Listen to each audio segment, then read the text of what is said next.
What is it? What nameless, inscrutable, unearthly thing is it? What cozening, hidden lord and master and cruel, remorseless emperor commands me, that against all natural lovings and longings I so keep pushing and crowding and jamming myself on all the time, recklessly making me ready to do what in my own proper natural heart I durst not so much as dare? Is Ahab Ahab?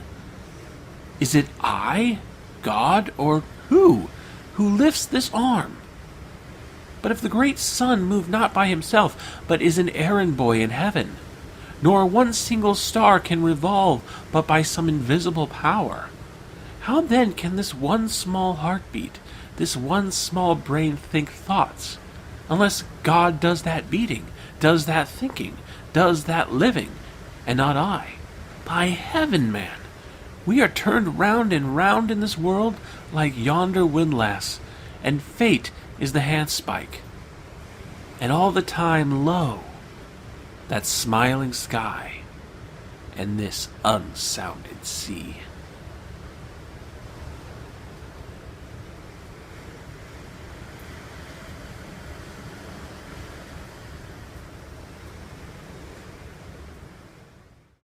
Two figures marched on. One, a child, an odd little girl with a tail and sharp teeth. The other, her protector, a cloaked figure with dead gray skin. Their quest was vague, their motives unclear, even to each other, and still they marched. That fantasy quest, those fates that guide heroes and villains, unseen ley lines that guided them to that grove, to that creature, to that discovery in the creature's belly. And once the creature's purpose fulfilled, disposed, and on they marched again. This is Unsounded, a fantasy webcomic by Ashley Cope. Beginning in 2010, it tells the story of the young thief Seti, daughter of the Lord of Thieves, on a mission from her father to connect with her cousin for reasons initially unclear. She's accompanied by an escort, the undead magic caster Dwayne, blackmailed by Seti's father to be the girl's guardian. They don't get along. Seti sees Dwayne as an uncooperative piece of property, a zombie that talks back. Dwayne sees Seti as a selfish brat, angry and destructive and ill-mannered. When our story begins, these two characters are already at the point where they're kicking each other off cliffs. That's how little they like each other. This request concerns the comic's first chapter, The Reluctant Escort, but I hesitate in finding a way to approach it. Partially because I've been trying to pull back from the recap the plot with snarky jokes format that defined most of my earlier work, and because professional recap the plot with snarky jokes video man Linkara already did an episode on his show Atop the Fourth Wall on this same first chapter. And there's actually very little to say in terms of plot recap. The first chapter is almost entirely focused on establishing the antagonistic relationship between these two characters, with only a few fragments of world building and a tiny postage stamp size sample of what the comic's overall plot will be. It's setting its priorities, that the core of its story are these two misfits, their personal motivations, and their relationship with each other. They're in a lot of ways the classic goofball straight man duo, Dean Martin and Jerry Lewis, if you will, but each has a painful need that the other fulfills, and I think that's apparent even at the height of their disagreements. Seti needs a Da, someone to protect her, love her, teach her, and take her abuse. And Dwayne needs to protect, to love, to teach, and, well, maybe not to be abused, but it comes with the territory. To simply repeat the action of the story would not do the work justice. I'm going to give my recommendation. I like Unsounded, it's a good fantasy story, and I'll be coming back to it with further videos, though the characters are pretty abrasive by design, and that may be too much for some readers. You should give the first chapter a read. It's short, it's only 32 pages, and if these characters agree with you, keep on going. So instead of being a cheeky audiobook, I'm going to talk about Herman Melville, the author of Moby Dick. Born in 1819 in New York City, Melville had found early success in literature in 1846 Typee and its 1847 sequel, Omoo, which both drew from Melville's experiences as a sailor in the South Pacific. However, it was a case of diminishing returns. Melville wasn't writing straightforward adventure stories. He liked to put philosophical and theological and metaphysical themes into his works that contemporary audiences started to push back against. Even in his first book, he took time to be critical of Christian missionaries and their impact on native populations. The voluptuous Indian, with every desire supplied, whom Providence has bountifully provided with all the sources of pure and natural enjoyment, and from whom are removed so many of the ills and pains of life, what has he to desire at the hands of civilization? Will he be the happier? Let the once smiling and populous Hawaiian Islands, with their now diseased, starving, and dying natives, answer the question. The missionaries may seek to disguise the matter as they will, but the facts are incontrovertible. Melville's third book, 1849's Marty, took the sailing adventures of his first two works and pushed it further into heavy-handed theming than contemporary audiences were open to. An unnamed protagonist takes on the identity of an islander god. A native philosopher wanders the lands looking for the perfect society, and a search for a missing love becomes a search for truth itself. Critics were having none of it.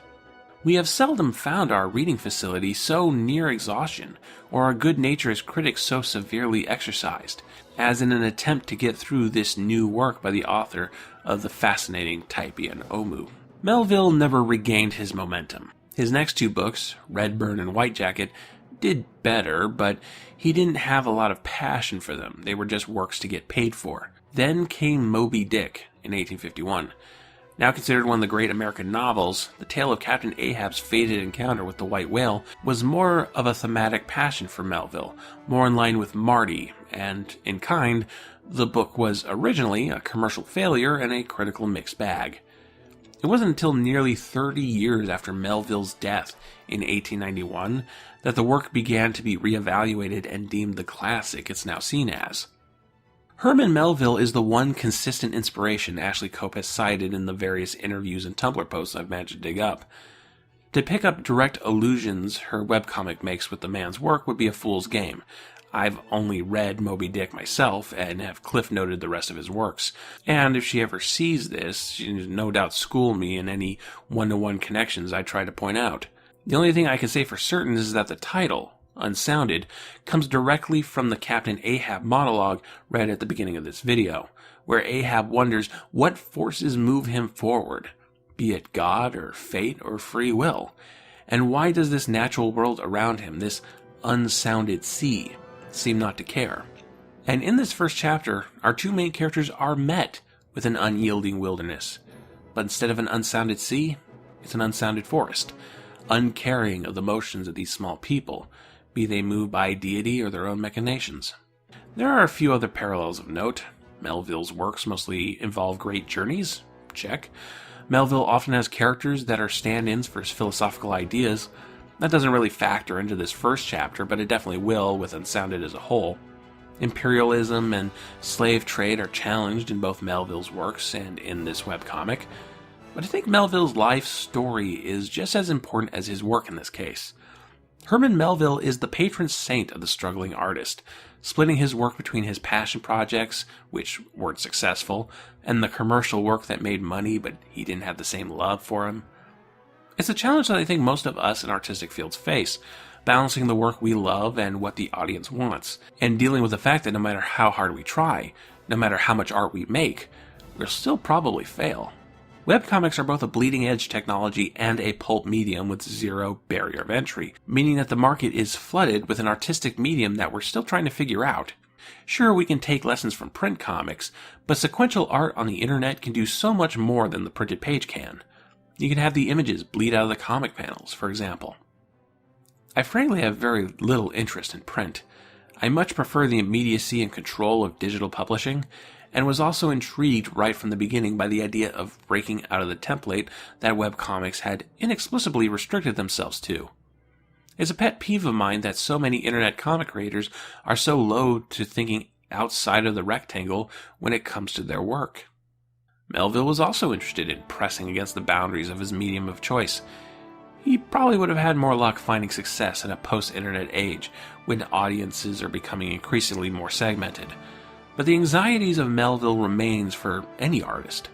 The idea that you won't succeed, and if you do, that brief success won't translate into long-term success. The idea that maybe, decades after we're dead, our work will be rediscovered in the belly of a beast, and loved and treasured and put on a pedestal, never to be forgotten. Well, it's a nice thought. Maybe Melville should have started a Patreon. Unsounded is pretty successful by webcomic metrics. It's still going strong nearly a decade later, it's paying the bills, and 3 volumes have been published in print. The works of Melville may be a point of inspiration, but now Unsounded forges its own path through the wilderness, to that smiling sky and unsounded sea.